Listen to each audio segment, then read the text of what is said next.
on croit beaucoup à ces bibliothèques dans les hôtels et il faut évidemment trouver des livres. On le fait avec Bibliothèques sans frontières qui nous aide et qui choisit ces livres. Et on le fait aussi dans le cadre d'un partenariat avec la Fondation Nexity qui mobilise ses salariés,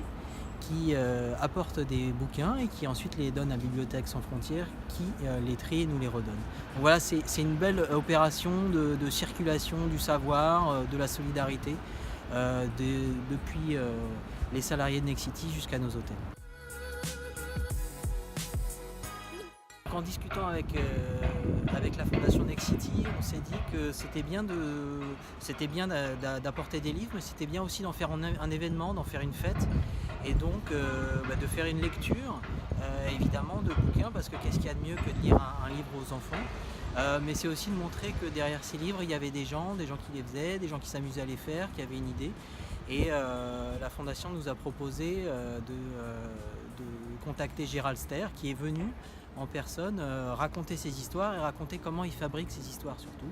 Donc on voit on a vu des gamins qui étaient passionnés par ce qu'il racontait, parce que racontait ces tomes, voilà, et c'était vraiment très enthousiasmant de voir ça. Pour nous, c'est très important de faire vivre les bibliothèques, de se dire qu'une bibliothèque, ce n'est pas seulement des bouquins sur une étagère. Des bibliothèques, ce sont des projets, des animations, des envies. Et donc, il nous faut les faire vivre, il faut multiplier les événements de la sorte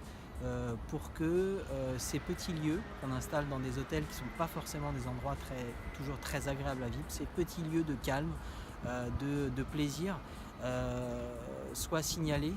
et puissent vivre.